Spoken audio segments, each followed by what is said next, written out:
Hey everyone, welcome to Cause of Cognizance, where we are going to try to think deeper, question honestly, and refuse to outsource our understanding of reality. If you like videos about philosophy, intelligent design, truth, really, conservatism, if you like any of those topics, please subscribe, please like the video, please comment. I'd really appreciate it. Today we're going to watch another Jordan Peterson clip with the Diary of a CEO. If you are on the journey to find God, if you're doing the footwork yourself, this video is going to benefit you. Let's dive right in. What God is it that you believe in? I've heard you talk about this sort of substrate idea and such, but in a simple way that I can understand, do you believe in a man in the sky God? Do you believe in it's a Well, force? that's not as primitive a conceptualization as the atheists would have you believe. What is it you believe? Well, there isn't anything more complex in the known universe than a human brain. Mm-hmm. So if you want a model for reality as such, like proclaiming that it has something akin to the structure of the human psyche is not an absurd claim, given that that is the most complex thing by far that we know of. By far. So what is it you believe? Well, I've been explaining it. But I mean, I did say, I mentioned something which we skipped over very quickly because I introduced it too rapidly. The postmodernists figured out that we live in a story, but then they leapt to a faulty conclusion of two forms, well, three. There's no uniting story. That was one of their conclusions. In fact, the definition of postmodernism is skepticism of meta-narratives.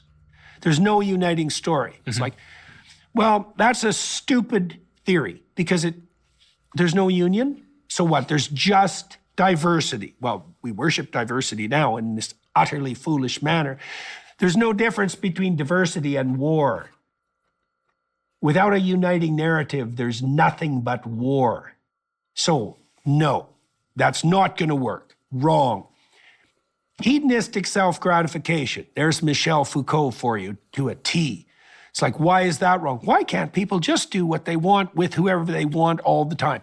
Because it defeats itself and quickly. It's not a sustainable game. If it's all about you and your whims, I don't want to be anywhere near you.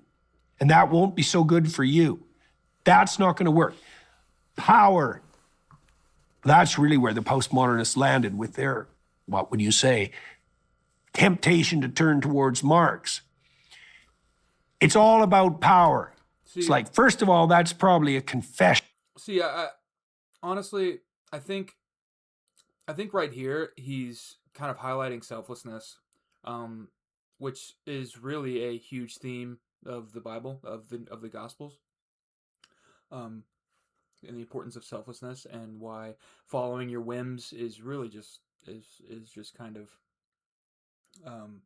shallow and empty. If that's what you believe. And second, no, it's not. Try tyrannizing your wife and see how well that works for you. Try tyrannizing yourself and see how successful you are. Power's not the game. Okay, what's the game? What's the story? I mentioned earlier, it's voluntary self-sacrifice. Right, you offer yourself up in the service of something higher. That's the basis of society. That's the basis of psychological stability. The Christian insistence is that that's the basis of the world. I'm going to ask you again because I want to be clear. Is what is the God you believe in? I think that the claim that Christ is the embodiment of the prophet and the laws, I think that's true. Okay. Yeah. So That's complicated. It's very, very complicated, but I think it's true. So you believe that Jesus was God? God? Yeah. I think if you understand what that means, that it's indisputable. I'll give you a brief explanation of why.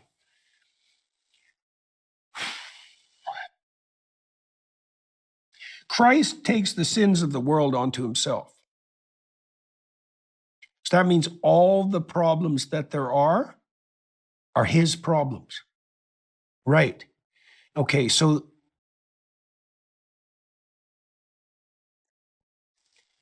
the idea there is that there's no difference between making that assumption and then actually beginning to address those problems. And there's no difference between that which best addresses the problems of mankind and the divine. Those are the same thing. And I can't see how that can be otherwise, because the contrary hypothesis would be that you would adapt best to your life by avoiding things that are difficult and terrifying. And no one believes that. And so the pattern of the passion, this is the voluntary self-sacrifice issue taken to its extreme. The pattern of the passion is the decision to voluntarily confront and welcome anything that happens to you, no matter what it is. And that's a terrible thing to ask or endeavor to undertake. But well, the alternative is to shrink away. Well, the spirit of shrinking away is the divine. It's like, I don't think so. Like that's preposterous. The spirit of unlimited courage? Well, that's not a bad start for a definition of what constitutes the divine. The highest possible value. Has your belief in God, religion, been shaken at all? Oh, yes. Definitely. Because you've been, constantly. Over the last year and a half, 2 years, you've been through a particularly difficult time with losing people in your life that are sort of foundational to you. Tammy as well. Oh, yeah. Well, and I was in extreme pain for 3 years. Right. I went through 3 years where every minute of my life was worse than any minute I'd ever had previous to that. It was terrible. And did I lose faith? Was it questioned, challenged? Absolutely. Absolutely. It just became absurd. It was absurd. So many things had gone off the rails. My wife was dying, my daughter was ill.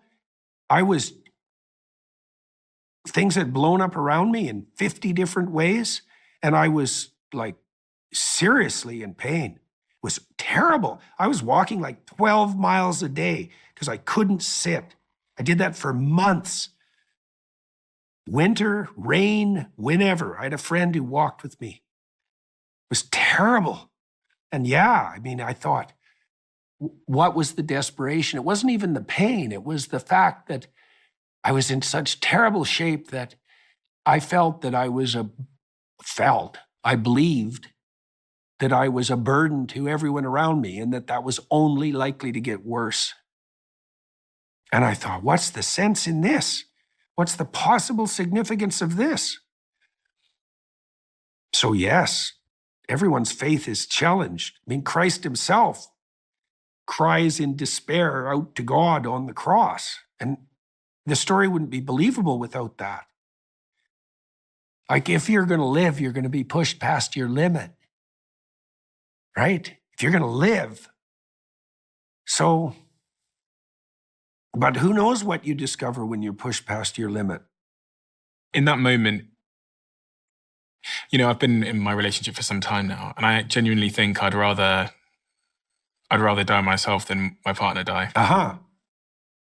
And you were there as Tammy was struggling with her health, which is not something I've heard you actually talk about before. In what I've observed, she was dying. Is that harder to take for you than your own pain and struggle? I think generally, if you love someone, it's worse to see them suffer than to suffer yourself. You certainly figure that out when you have kids. And this all happens at the same moment, the same couple of years of your life. Mm-hmm. Is there anything to, people always search for silver linings and things. Is there anything? We're both alive. My family's thriving. My adventure is expanding. Life isn't fair, is it? Doesn't appear to be very fair.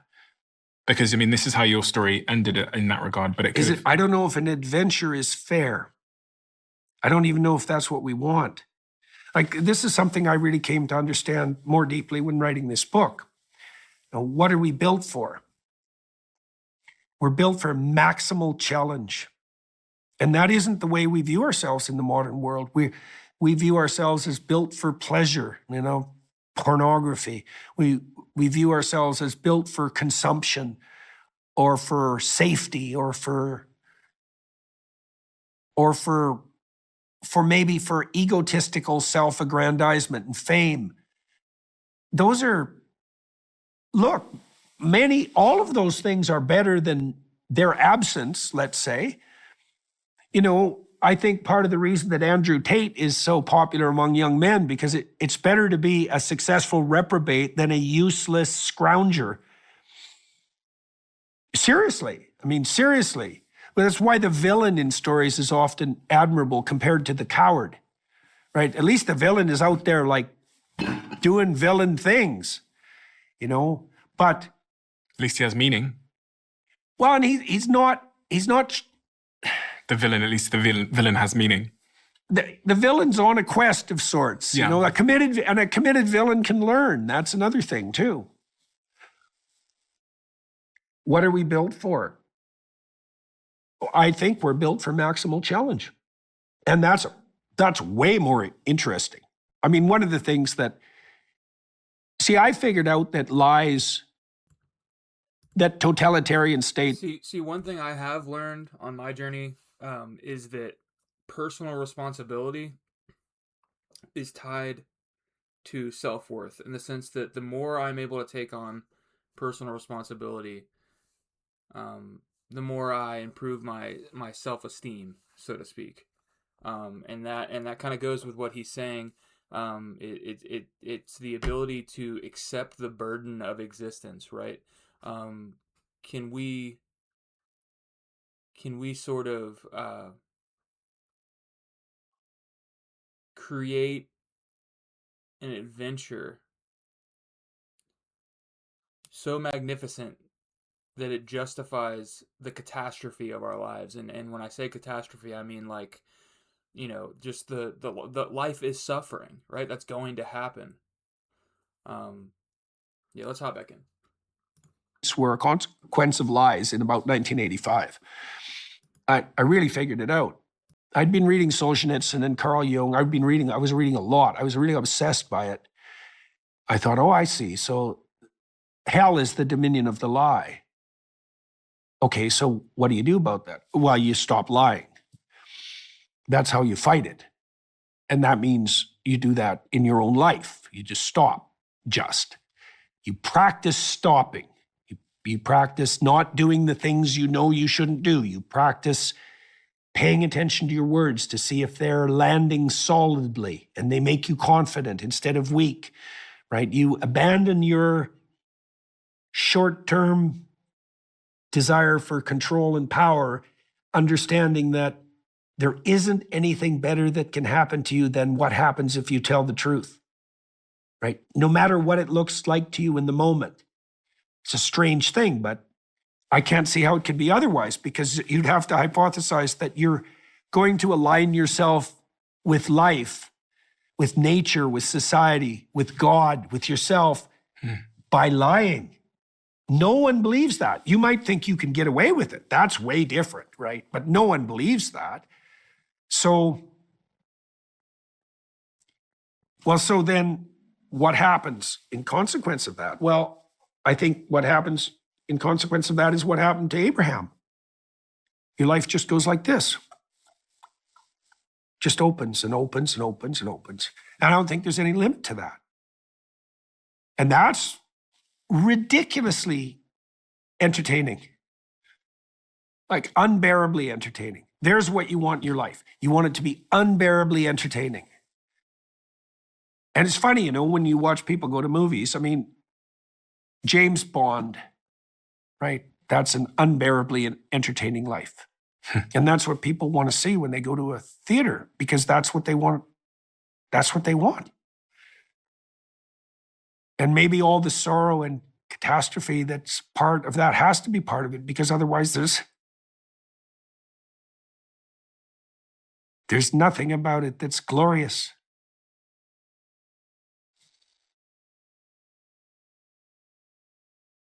Why does that move you so much?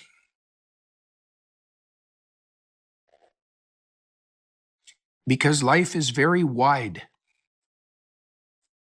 You know, there's the peaks and valleys are very distant from one another. And I don't know, maybe as you ascend uphill, your understanding of the chasm between the peaks and valleys also increases. You know, because you think maybe as you're successful, you're happier. Well, first of all, I'm not sure that success and happiness are the same thing. I'm not sure that we want them to be the same thing. I don't even know what people mean when they say they want to be happy. If you investigate it, technically, you find out that really what people mean when they say they want to be happy is that they don't want to suffer. That's different than the enthusiastic joy that you might think about, you know, that's part and parcel of a child's laughter. You want to be happy. What, do you want to be laughing all the time? Is that what you're saying? Well, no, that's not what I mean. Well, what do you mean? Do you mean the gratification that comes along with the cookie at 1 a.m? No, that's not what I mean. Well, okay, what do you mean? Well, I don't know. It's like, yeah, you don't know. Partly what you mean is you don't want pointless suffering. Fair enough, you know, fair enough. But that doesn't mean it's happiness that's your goal. There's no... I don't think that's your goal. I don't think your podcast would be successful if that was your goal. I think you would have washed up on the shoals of triviality long ago. I do. Yeah, well, there's something you're doing that's working. There's something about the way you're approaching the situation that's of broad appeal. There's some archetypal pattern that's you're acting out in your conduct in your podcast, because otherwise it wouldn't have the effect it has. It's true. I agree. I don't know what it is, but because... Well, you know some of it. We talked about some of it. You know, you said that you can apprehend the outline of some of the principles. Some of that you probably discovered as you went along rather than, you know, putting them in place to begin with. Mm-hmm. This seems to work. Yeah. You know, so that's a discovery of a pathway. Well, as a podcaster as well, I don't think you really truly understand your principles until they're tested. So, and especially when they're tested from both sides. So, you know, this side's telling you to be more like this, and this side's screaming at you to be more like this. And you're faced with a decision. When when I started out as a podcaster, there was no one screaming, there was no one there. Right. But at some point in the journey, you get immense pressure. Yeah. Well, then you're also... that forces a decision out of you. Yeah, well, you're also in a situation then when you have to start worrying about your reputation, which is something you don't have to worry about when no one knows who you are. Yeah. And it's very dangerous to worry about your reputation. As soon as you start worrying about your reputation as a podcaster, you're going to fail. Yeah. Because you're not interesting then. You'll stop taking risks. Yeah. So then, you know, another question emerges. You got people yelling at you from this side and this side. Well, how do you know what's right? Well, it isn't.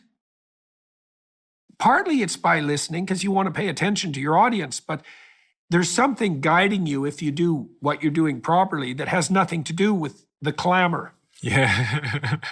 Yeah. It's funny because actually it links back to some of the principles we've talked about today. It's one of the things I've learned is having a good relationship, like good friendships and a good relationship with my wife is actually the foundation for me to be able to navigate people screaming at me from both sides. Yeah, why? Because it just anchors me in, it's like an anchor of like knowing who I actually am, irrespective of the crowd. The crowd telling you who you are. Yeah, so yeah. Well, that's a very good illustration of distributed identity. Yeah. It's like you are your wife and your friends and your family. Yeah. Right?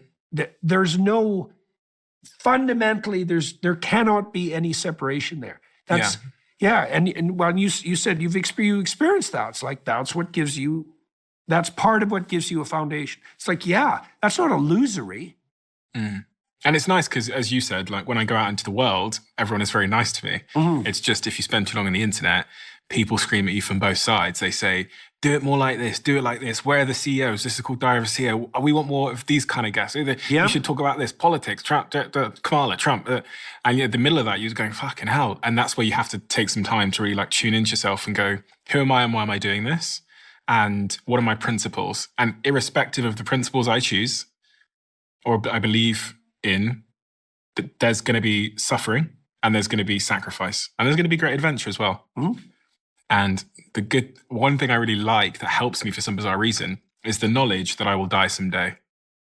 Why does that help? It's a good question. Why does it help? It helps because I think it's focusing in me on what actually matters. Yeah. In a way that it wouldn't be as easy to otherwise. What it's saying is, it's just a reminder of, okay, if I'm going to die someday, then actually this person screaming at me to be more like this, it obviously doesn't matter.